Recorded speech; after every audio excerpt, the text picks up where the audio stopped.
Madame, Monsieur, bonjour. Merci de votre fidélité. 13 heures, voici les titres. Le président Bassirou Diomaye Faye vient de présider la 3e édition de la Journée nationale des Dara. Le chef de l'État a souligné l'importance de leur rôle qui forment des citoyens exemplaires avec une transmission des valeurs et leur intégration dans leur dynamique de développement. Vers la commémoration du massacre de Thiaroye 44 où plusieurs tirailleurs sénégalais ont été fusillés par les troupes françaises. Aujourd'hui, la nécessité de faire la lumière sur cette tragédie est prônée par des députés français. On est à 3 jours de cette commémoration. Le point sur la campagne agricole à Tamba. Cette année, 100 000 hectares sont emblavés pour l'arachide, mais la qualité n'est pas au rendez-vous. Les graines ne sont pas pleines. À cela s'ajoutent les difficultés liées aux intrants et à la mécanisation. Nos équipes ont visité 2 exploitants.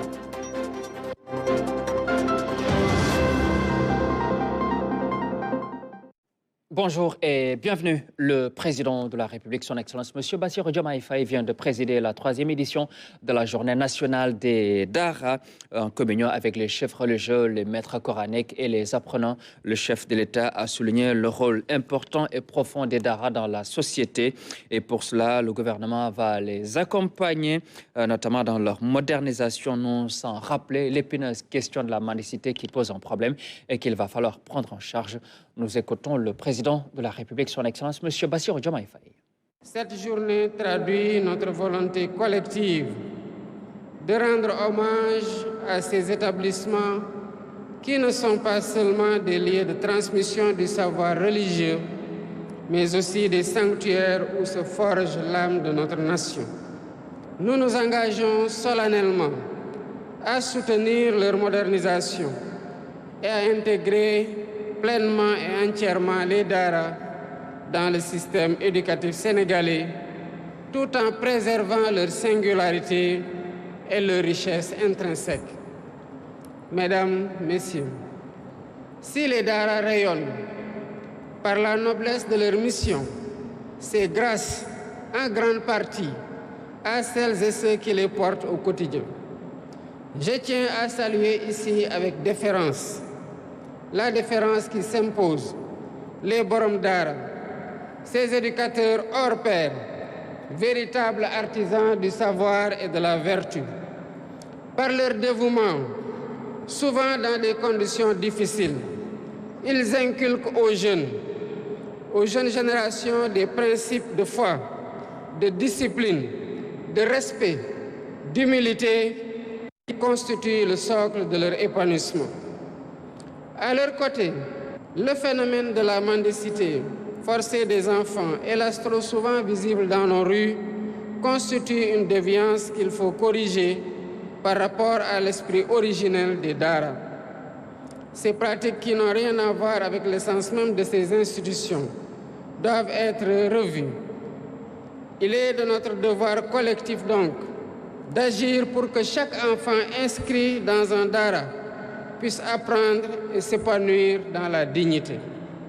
Mesdames et Messieurs, face aux défis et aux opportunités qu'offrent les Dara, il est urgent de concevoir une nouvelle approche ambitieuse et inclusive pour en assurer la pérennité et le rayonnement. C'est pourquoi j'annonce aujourd'hui la convocation des premières assises nationales des Dara. Ces assises qui réuniront tous les acteurs concernés, éducateurs, décideurs politiques, familles religieuses, partenaires techniques et financiers, auront pour mission de réfléchir à une refonte en profondeur du système des Dara. Il s'agira, dans le cadre de ces assises, de repenser leur place dans le système éducatif national afin de garantir une équité totale entre tous les enfants sénégalais, quelle que soit leur voie éducative. Voilà, donc vous venez d'écouter le président de la République, son Excellence, M. Bassirou Diomaye Faye, qui vient de présider il y a quelques minutes la 3e édition de la Journée nationale des Dara. Et ce 28 novembre, donc, est célébré la 3e édition de la Journée nationale des Dara. Avant cet événement, nous avons amené en visite dans un Dara moderne, en particulier à Sébikotane, l'orphelinat pour la mémorisation du Saint-Coran et l'étude des sciences religieuses islamiques sont ouverts à tous les orphelins âgés de 8 à 14 ans. Le reportage de Mamadou Sakine. Derrière cette démarche infantile se cache une profonde tristesse, la perte d'un parent. Orphelin de père, Hamidou Kanté a trouvé en cet orphelinat, situé à Sébikotane, un lieu de réconfort. Comme lui, plus de 200 pensionnaires partagent la même situation. J'ai perdu mon père à bas âge. C'est après qu'on m'a amené ici pour la mémorisation du Coran. Tout est gratuit et nous sommes dans de bonnes conditions. Fondé il y a 4 ans, cet établissement dédié à la mémorisation du Saint-Coran et à l'étude des sciences religieuses islamiques est ouvert à tous les orphelins, sans distinction.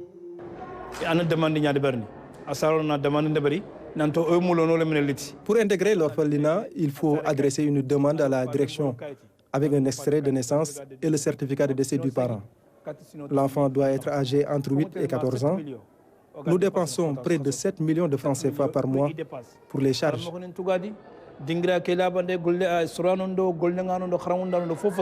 Pour répondre aux besoins croissants des enfants, un projet ambitieux est en cours de réalisation. Il vise à améliorer leur prise en charge. Premier étage, deuxième, troisième étage. Ce chantier comprend une mosquée et des salles de classe. Du premier au troisième étage, tous les compartiments sont réservés à l'école franco-arabe. Ces rentrées d'argent permettront de prendre en charge certains besoins de l'orphelinat. Chaque année, une journée spéciale est organisée pour collecter des fonds au profit des pensionnaires. Au moment de solidarité qui mobilise toute une communauté. L'objectif de la journée prévue le 22 décembre est d'appeler les bonnes volontés à nous soutenir. Nous appelons les autorités, en premier le président de la République, son premier ministre, à nous appuyer. Cette année, 9 pensionnaires, dont 6 filles, s'apprêtent à quitter l'orphelinat après avoir achevé la mémorisation du Saint-Coran. Depuis sa création, une dizaine d'enfants ont réussi à relever ce défi. Autre aspect de l'actualité, Dakar, capitale des infrastructures de transport africain. Notre pays accueille depuis mardi la 6e édition de l'Africa Infrastructure Forum. 400 participants, 30 pays sont représentés à cet événement qui se tient sous le thème infrastructure de transport en Afrique, briser les obstacles, construire l'avenir. Philomène Constance Diagne. Ils font partie des acteurs de premier plan du secteur des infrastructures de transport venus de différents pays. Ils représentent leur gouvernement, des institutions multilatérales, des investisseurs privés, des spécialistes en ingénierie et financement ou encore des décideurs politiques. Leur intérêt commun pour ce Forum Africa Infrastructure, échanger des expériences. Malgré nos talents, nos idées, un défi de financement de plus de 100 milliards de dollars par an freine nos ambitions. C'est pour cela que nous sommes ici aujourd'hui, à Dakar. Parce que l'avenir que nous voulons pour l'Afrique commence avec des infrastructures modernes, durables et inclusives. Le président de la République a misé sur le développement des infrastructures pour créer la croissance du pays. Et en même temps qu'on crée la croissance, les infrastructures servent également pour la redistribution des revenus. Ayant abrité la première édition, Dakar renoue avec cet événement 16e du genre pour le développement des infrastructures en Afrique. L'Africa Infrastructure Forum 2024 aborde des thématiques stratégiques telles que la question persistante du financement, entre autres préoccupations que partagent beaucoup de pays africains. Ce forum se tient à une période charnière. Alors que les défis dans le domaine des infrastructures en Afrique n'ont jamais été aussi cruciaux, selon les estimations, les besoins de financement pour le programme de développement des infrastructures africaines 2021-2030 s'élève à 170 milliards de dollars avec un déficit annuel de 100 milliards de dollars. Les infrastructures de transport représentent à elles seules 65% de ces besoins. Le Sénégal incarne aujourd'hui un modèle d'excellence en matière d'infrastructures de transport. Le Sénégal s'est doté d'un cadre stratégique ambitieux, à savoir le plan Sénégal 2050, où le développement des infrastructures multimodales occupe une place centrale. Ce référentiel met en exergue une vérité essentielle: le développement de nos nations est indissociable de celui de nos infrastructures. Les conclusions de ce forum de Dakar mettront en exergue des solutions novatrices. Elles visent à répondre aux besoins croissants de connectivité et à renforcer la résilience du continent face aux défis économiques. Les rapports 2020 à 2023 de l'Autorité nationale d'assurance qualité de l'enseignement supérieur, de la recherche et de l'innovation sont publiés. Selon le document, un taux favorable de 77% des établissements d'enseignement supérieur et près de 300 programmes de formation évalués respectent les normes universitaires. Adam Silla. Le ministre de l'Enseignement supérieur, de la Recherche et de l'Innovation a reçu des mails du secrétaire exécutif de l'ANAQ-Sup 4 rapports d'activité annuels. De 2020 à 2023, 75 établissements d'enseignement supérieur sont évalués et 279 programmes de formation passés en revue avec un taux de satisfaction de près de 80%. Les résultats laissent apparaître les données suivantes pour la période 2020 à 2023. Pour les évaluations institutionnelles, sur 75 établissements évalués au cours de cette période, 58 ont obtenu un avis favorable du Conseil scientifique de l'ANAQ-Sup pour l'habilitation à délivrer les diplômes de l'enseignement supérieur, soit un taux de réussite à l'habilitation de l'ordre de 77%. Pour les évaluations de programmes de formation en vue de l'accréditation, sur 279 programmes soumis au Conseil scientifique au cours de cette période, 218 programmes ont été accrédités par le Conseil scientifique, soit un taux de réussite à l'accréditation de l'ordre de 78%. L'Autorité nationale d'assurance qualité de l'enseignement supérieur, de la recherche et de l'innovation ANAQ-Sup a également fait une certification sur les diplômes remis par les établissements d'enseignement supérieur. Des propositions sont faites pour établir officiellement la liste des structures dont les diplômes sont reconnus par l'État du Sénégal. C'est le moment de rappeler que l'habilitation et l'accréditation sont les deux conditions à remplir au Sénégal pour la reconnaissance des diplômes de l'enseignement supérieur conformément au décret 2021-1790 modifiant le décret numéro 582 du 11 mai 2015 relatif à la reconnaissance, au classement et à l'équivalence des diplômes de l'enseignement supérieur dans notre pays. Les rapports de l'ANAQ-Sup servent d'outils qui facilitent l'orientation des politiques publiques dans le sous-secteur de l'enseignement supérieur. Les conclusions et recommandations, une fois appliquées, vont permettre sans nul doute d'améliorer la qualité de service. La mise en œuvre des recommandations issues de cette étude permettra à coup sûr une amélioration significative de l'efficacité et de l'efficience des investissements et efforts consentis par l'État dans les universités sénégalaises. Les différentes retrouvailles avec les éminentes personnalités de l'écosystème de l'assurance qualité nationale en si peu de temps, 3 fois en une semaine, sur des sujets importants et variés, illustrent à suffisance la place de la qualité et de l'assurance dans le développement de l'enseignement supérieur, de la recherche et de l'innovation. Les résultats des évaluations faites par l'ANAQ-Sup sont disponibles dans son site internet avec la liste complète des établissements habilités et des programmes accrédités, ainsi que des rapports issus de ces évaluations. La grande chancellerie de l'Ordre national du Lion numérise le fichier des récipiendaires grâce à sa plateforme créée en 2021. Après 3 années, une évaluation avec les institutions de la République et des ministères s'impose. Saforason. Créé depuis les indépendances et décerné en dehors de toute considération de classe ou d'origine, les ordres nationaux du Lion ou du Mérite récompensent le service rendu, le courage et l'abnégation. Les bénéficiaires de ces grades sont souvent issus des institutions de la République, des ministères et autres organismes. Depuis 3 ans, les dossiers sont envoyés sur la nouvelle plateforme de la grande chancellerie, ce qui facilite nettement l'envoi et le traitement des dossiers de candidature. L'éducation nationale, c'est l'ensemble du territoire. Le village le plus reculé du Sénégal, vous trouverez un enseignant. Et nous avons des démembrements de niveau déconcentré avec les IF et les IA qui remontent les dossiers. Parfois, il y a des pertes de dossiers.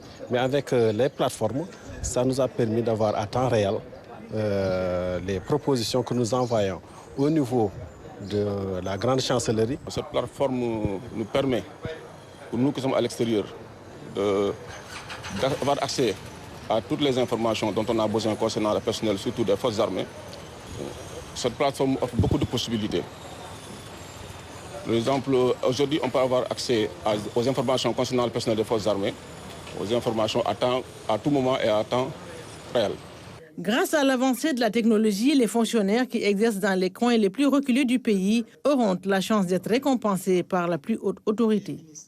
Et depuis qu'on a mis en place cette plateforme, tous les ministères et institutions répondent. Donc il y a un taux de réponse de 100%. Vous voyez donc la plateforme déjà a fait ses effets.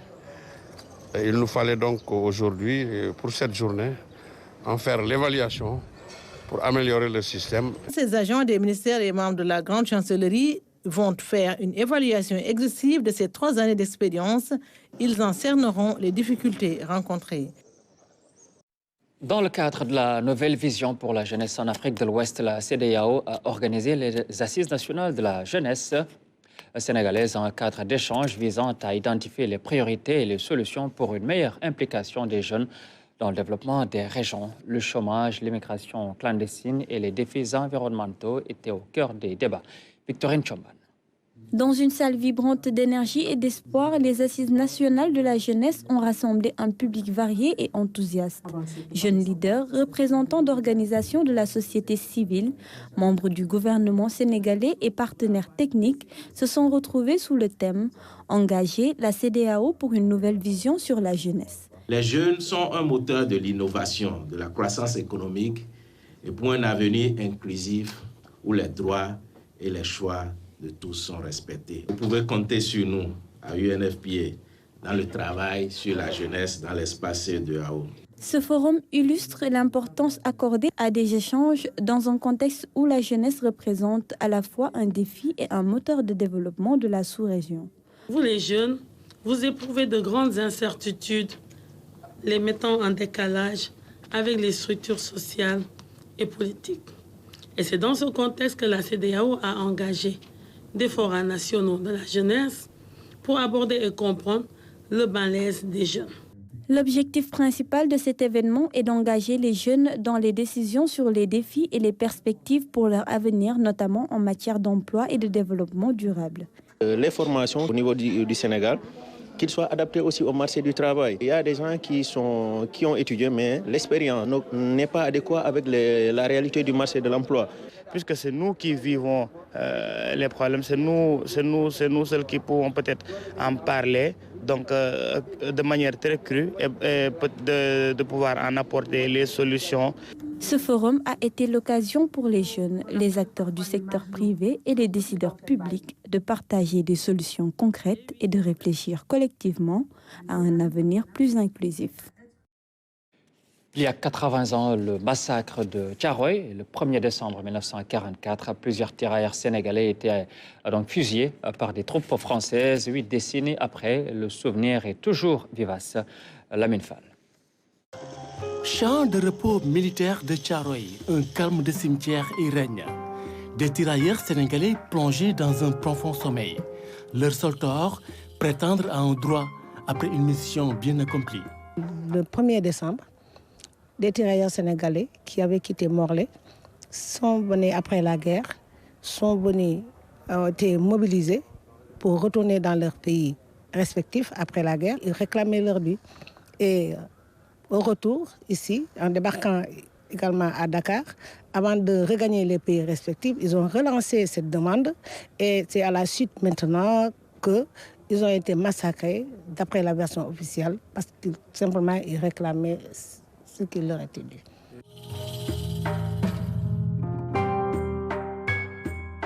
Ces tirailleurs ont presque pris part à toutes les campagnes coloniales menées par la France. À ce jour, le nombre de victimes de Thiaroye 44 est controversé.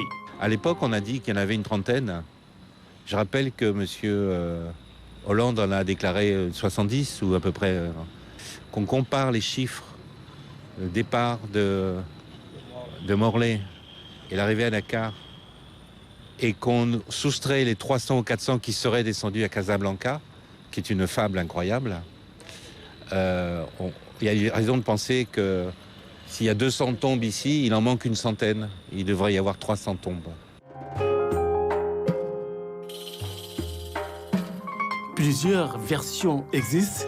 Des zones d'ombre entourent aussi ce cimetière. Le cimetière de Thiaroye, il y a beaucoup de polémiques. Moi et le groupe Thiaroye 44, nous qui suivons l'histoire, on avait d'abord une première version que c'était un cimetière seulement d'anciens militaires. Après, par la suite, on a entendu qu'il y a une fosse commune. Et plusieurs versions, les versions qui changent, tous disent que bon, est-ce que c'est un mémorial? En tout cas, les gens à Thiaroye pensent que le lieu où sont enterrés les tirailleurs sénégalais qui sont massacrés n'est pas encore défini. L'histoire de la révolte des tirailleurs de Thiaroye ne se limite pas seulement à celle de massacre. C'est une histoire de non-reconnaissance des soldats africains dans la libération de la France. Un tirailleur qui avait la Légion d'honneur, qui avait la croix de guerre, dont la poitrine était couverte de décorations, m'expliquait que tous les 6 mois, il était obligé de se présenter au consulat de France avec un journal, avec la date, pour montrer qu'il existait toujours, pour pouvoir toucher sa pension. Pour eux, c'est une humiliation sans nom. Et je crois que ça caractérise le rapport de la France avec l'Afrique et avec le Sénégal. Donc voilà ce qu'il en est des relations actuellement. 80 ans se sont écoulés depuis cette tragédie. Et aujourd'hui, Thiaroye reste partagé entre reconstruction et quête de vérité. On en parle actuellement depuis quelque temps, surtout depuis 2024-2023. Les gens commencent à en parler. C'est un sujet de polémique. Et on voit que maintenant la population est intéressée. Et c'est une population qui a soif de la vérité et qui est donc... Il y a des réflexions, des actions de mémorial pour aller vers donc, la reconnaissance officielle de cette histoire, mais l'élaboration, la restitution de la vraie histoire, ensuite vers peut-être des actes de réparation juridique, donc humaine, etc. Le 1er décembre, un jour de rappel par devoir de mémoire. Pour cette année, il ne s'agit pas d'une journée des tirailleurs, mais bien d'une commémoration. Et pour la mémoire de ces centaines de tirailleurs tués, et notamment la nécessité de faire la lumière sur cette tragédie, c'est pour cela que des députés français demandent par exemple la mise en place d'une commission d'enquête parlementaire. Le Burkina Faso exige également des actes concrets. Anaïs Nyanyamane. 80 ans après le massacre de Thiaroye, le flou plane toujours. Ces tirailleurs originaires des colonies françaises provenaient pour la plupart du Soudan français, de la Haute-Volta, du Dahomey et du Sénégal, aujourd'hui appelés respectivement le Mali, le Burkina Faso, le Bénin et le Sénégal. La mort de ces centaines de tirailleurs sénégalais reste une blessure douloureuse pour de nombreux Africains. L'histoire de Thiaroye, ce que nous retenons, c'est une grande frustration. Ça a été très mal vécu par tous les héritiers de ces personnes-là. Voilà, qu'on massacre des gens, et jusqu'à présent, qu'on refuse de dire toute la vérité sur ce qui s'est passé.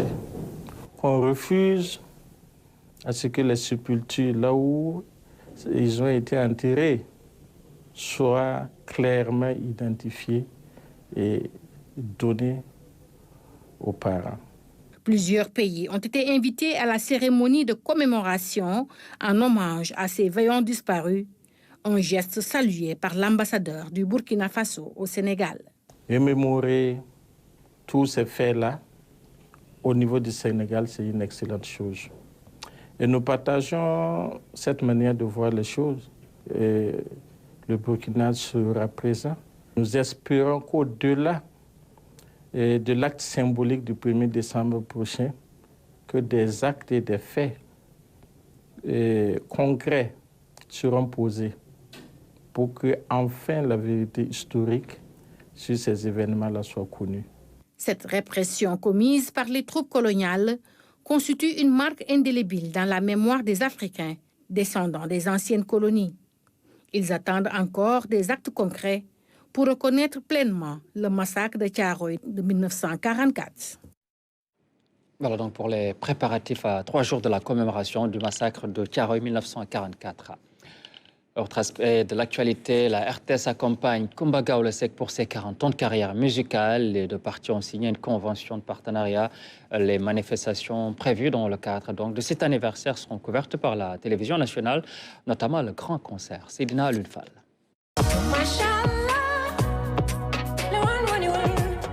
40 ans sur scène, Coumba Gawlo Seck compte bien fêter cette étape symbolique de sa carrière musicale.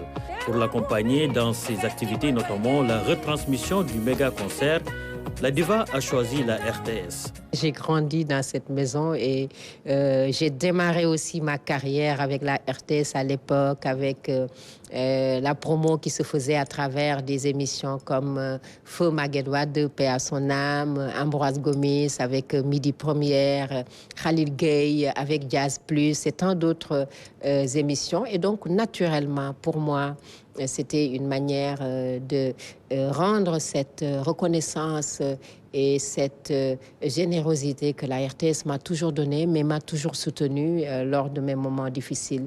Voilà, dans le cadre de la célébration de mes 40 ans de carrière. Cela va au-delà d'une confiance, mais c'est plus une reconnaissance.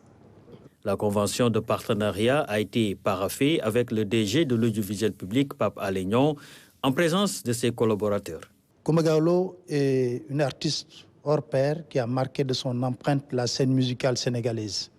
Donc si elle a confiance à la RTS pour confier la gestion, l'événement, mais également la couverture médiatique de ses 40 ans, c'est un honneur. Et nous pensons que la RTS ne ménagera aucun effort pour accompagner un artiste qui a marqué de son empreinte, comme je viens de le dire, la scène musicale sénégalaise. Ce partenariat s'inscrit dans le cadre d'une nouvelle démarche adoptée par la RTS à l'endroit des artistes. La RTS a une vocation tout naturelle, je l'avais dit lorsque je prenais fonction ici au niveau de la RTS, d'être une maison ouverte pour les artistes.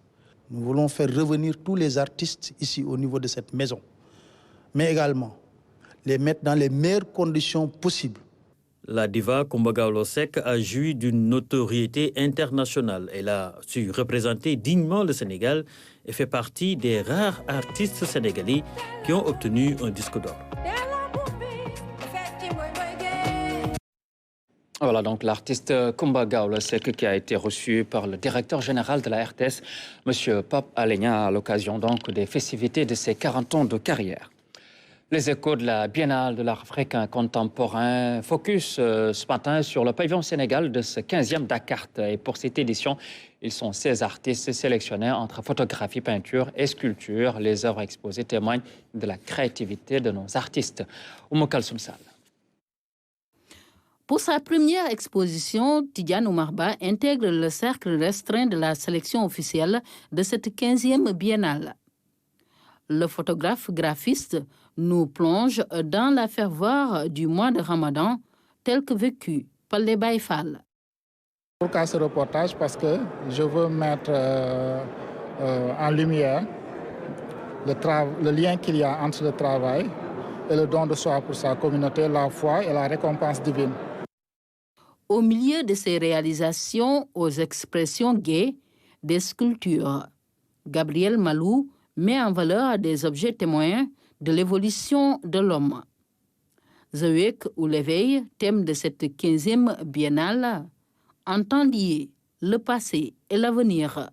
Il y a toute une symbolique dans toutes les cultures africaines, et sénégalaises en particulier. Le pilon a une importance fondamentale. Sans pilon, on ne peut pas piler le mil, on ne peut pas piler le sorgho pour en faire une denrée pour se nourrir.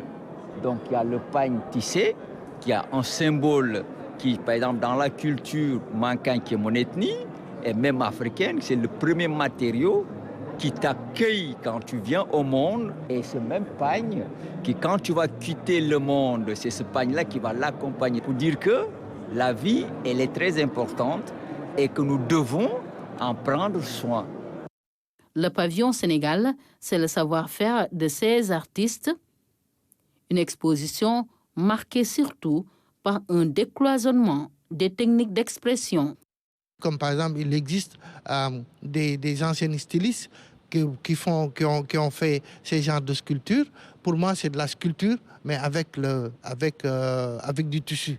Hein. Ce n'est pas parce que c'est du tissu que ça devient du stylisme.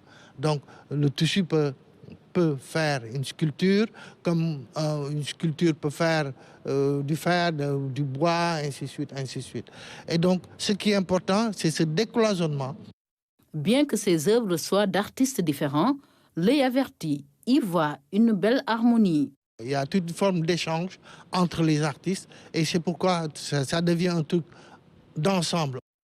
De la créativité, de l'originalité et de l'inspiration vous attendent au pavillon Sénégal jusqu'au 7 décembre. L'actualité internationale nous mène au Mali où les autorités ont évoqué l'organisation des élections en Conseil des ministres hier. En Espagne, un nouveau plan d'aide aux sinistrés a été validé. Et aux États-Unis, le président Donald Trump a choisi le général Keith Kellogg, envoyé spécial pour l'Ukraine et la Russie. Sarah Luya. Au Mali, en Conseil des ministres ce mercredi, le général Assimi Goïta, chef de l'État, a évoqué des préparations en vue d'élections dans le pays. Aucune date officielle n'a été fixée et l'on ne connaît pas pour le moment l'ordre chronologique des scrutins. Il a souhaité que ces élections soient transparentes et apaisées. Celles-ci devraient mettre fin à la transition et le général Goïta est pressenti comme probable candidat à la présidentielle. Le ministre égyptien des Affaires étrangères, Bader Abdelati, et son homologue qatari, Cheikh Mohammed Ben Abdulrahman Al Thani, ont salué le cessez-le-feu entre le Hezbollah et Israël lors de leur rencontre ce mercredi. Les deux diplomates ont demandé que cette trêve soit maintenue durablement et appelé à son extension à la bande de Gaza, où les bombardements israéliens continuent de frapper l'enclave palestinienne. Outre l'Égypte et le Qatar, plusieurs pays ont salué l'entrée en vigueur de ce cessez-le-feu, marquant la fin de près de 14 mois d'intenses combats. Le général à la retraite Keith Kellogg a été choisi par Donald Trump comme l'envoyé spécial des États-Unis pour l'Ukraine et la Russie. Fidèle à Trump, ce dernier a occupé de nombreuses fonctions. Il a été conseiller en matière de sécurité nationale du vice-président Mike Pence, chef de cabinet du Conseil de sécurité nationale, puis est devenu conseiller intérimaire en matière de sécurité pour Donald Trump après la démission de Michael Flynn. En tant qu'émissaire, il devra naviguer dans une guerre de plus en plus intenable. Sur le terrain, ce jeudi matin, l'armée de l'air ukrainienne a déclenché une alerte aérienne à l'échelle de tout le pays, alors qu'1 million d'Ukrainiens sont toujours privés d'électricité après l'attaque aérienne massive russe. Enfin, le président du gouvernement espagnol, Pedro Sánchez, vient d'annoncer un 3e plan d'aide aux victimes des inondations qui ont frappé le pays le 29 octobre dernier et qui ont fait plus de 220 morts. Ce nouveau plan d'aide s'ajoute aux 2 précédents approuvés les 5 et 11 novembre et porte à plus de 16,6 milliards d'euros le montant total de l'aide de l'État aux personnes touchées par la tempête. Par ailleurs, le chef du gouvernement a rappelé les alertes émises par les organismes météorologiques de l'État tout au long de la journée du 29 octobre. Voilà, et dans un instant, nous en venons à la partie consacrée aux régions.